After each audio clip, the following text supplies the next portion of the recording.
U.S. President Donald Trump has officially announced that the United States is withdrawing from the 2015 Iran nuclear deal. Following the announcement, Trump's national security advisor said the move was also a message to North Korea ahead of the Pyongyang-Washington summit.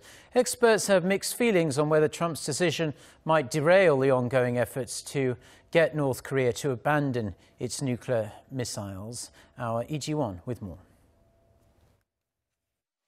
I am announcing today that the United States will withdraw from the Iran nuclear deal. With Tuesday's announcement from the White House, the U.S. has officially withdrawn from the Joint Comprehensive Plan of Action forged in 2015 aimed at curbing Tehran's nuclear program in exchange for eased economic sanctions. President Trump said the U.S. has definitive proof Iran has been lying about its nuclear activities, adding that the Obama-era deal was too weak to fully denuclearize Iran, even if it fully complied with the deal. He warned that the highest level of economic sanctions will be imposed, and any nation that helps Iran develop nuclear weapons will also be strongly sanctioned by the U.S. The sanctions related to Iran's energy, auto, and financial sectors will be imposed after 90-day and 180-day wind-down periods. Other signatories to the deal who had been trying to dissuade President Trump from making this decision expressed their regret in a statement.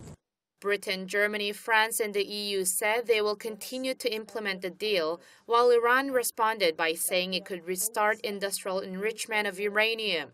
But Iran's President Hassan Rouhani said he would wait a few weeks to discuss the matter with Iran's allies and other signatories to the nuclear deal first.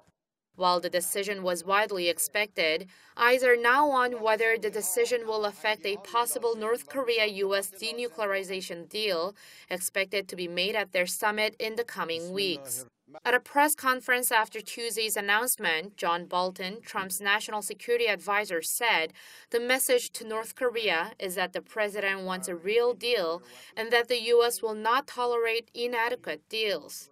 Experts have mixed views on whether President Trump's decision will have an impact on what appears to be an impending denuclearization deal with Pyongyang.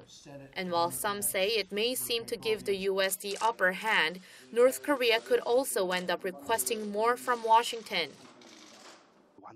It could seem like the U.S. is indirectly pressuring Pyongyang for a complete denuclearization deal, but the North could also ask the U.S. to give it a rock-solid security guarantee, so the U.S. cannot simply ditch the deal unilaterally at a later date.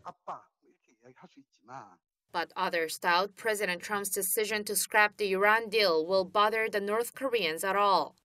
I don't think it will have a significant effect. The North Koreans never had much interest in the Iran deal. When people in the West kept suggesting that the Joint Comprehensive Plan of Action with Iran was a model for a future North Korean deal, they felt compelled to come out and state explicitly, no, this is not a precedent for us. We have the bomb, Iran doesn't. It suits their needs. It doesn't suit ours. It's irrelevant. With U.S. Secretary of State Mike Pompeo visiting North Korea for the second time on Wednesday, eyes are on whether the two sides can iron out their remaining differences and finally announce the date and location of their highly anticipated summit. Iji-won, Arirang News.